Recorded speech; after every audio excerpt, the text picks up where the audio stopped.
Hi student, कैसे हैं? बात करते हैं कुछ धर्म और संस्कृति के बारे में जो बहुत ज़्यादा जरूरी है। मैं आपको बताता हूं कि धर्म और संस्कृति में प्रथम धर्म जो आता है वो सनातन धर्म आता है, जिसे हिंदू धर्म कहते हैं, जो प्राचीन देश है। ऐसा कोई डेट और समय फिक्स नहीं है, जिसे राम कृष्ण के रूप में पूजा जाता है। और बात करते हैं आज हम क्वेश्चन जो है हमारे बीपीएससी में, यूपीएससी में, सीटेट एग्जाम में आपसे पूछ लेता है धर्म से संबंधित क्वेश्चन में। तो मैं आपको बता देता हूँ सबसे पहले कि हिंदू धर्म के बाद जो आता है वो सिख धर्म, जो कि हमारा सिख धर्म जो प्राचीन धर्मों में से एक धर्म है। ये भी सिख धर्म की उत्पत्ति कब हुई और कैसे हुआ, मैं इसके बारे में बताता हूँ। सिख धर्म के संस्थापक थे गुरु नानक देव जी, जिनका जन्म पंजाब के ननकाना गांव में हुआ था। याद रखिएगा, पंजाब के पाकिस्तान जिसे कहते हैं, पाकिस्तान से निकला हुआ क्षेत्र पंजाब था, जो कि ननकाना गांव में उनका जन्म हुआ था 1498 के आसपास में।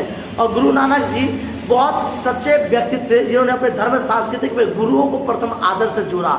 उन्होंने कहा था कि हमारे धर्म में केवल ईश्वर की प्राप्ति के लिए गुरुओं को सम्मान दिया जाए, और उन्हें गुरु नानक ने गुरुओं के रूप में पूजा। तो बात करते हैं गुरु नानक जी के बारे में।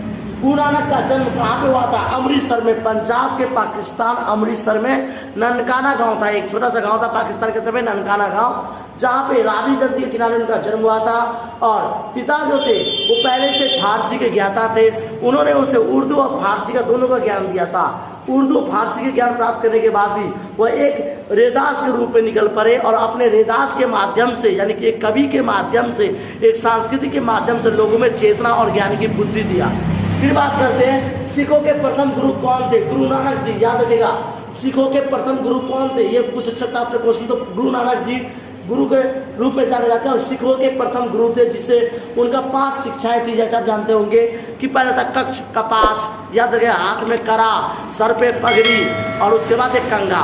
ये 5 है, याद रखिएगा, ये 5 शिक्षाएं हैं सिखों के। सिख के 5 शिक्षाएं में आता है कक्ष कपाच, कंघा, करा और पगड़ी। सर पे पगड़ी होना चाहिए। वो सरदार असली सरदार होगा जो अपने पग बनाएगा, पगड़ी रखेगा। कक्ष होता है, कंघा होता है, ये सारे चीज उनके लिए एक नियम है। फिर बात करते हैं सिखों के 10 गुरुओं के नाम बताइए। तो आपको मैं बता देता हूँ, गुरु नानक जी, गुरु आनंद जी, गुरु अमरदास, गुरु रामदास, उसके बाद आता है गुरु अर्जुन सिंह, गुरु हरगोविंद सिंह, गुरु हर राज, गुरु हरि किशन। ये सारे गुरु थे। और उसके बाद मैं आपसे बताता हूँ सिखों के धर्म के साहित्य पुस्तक क्या है।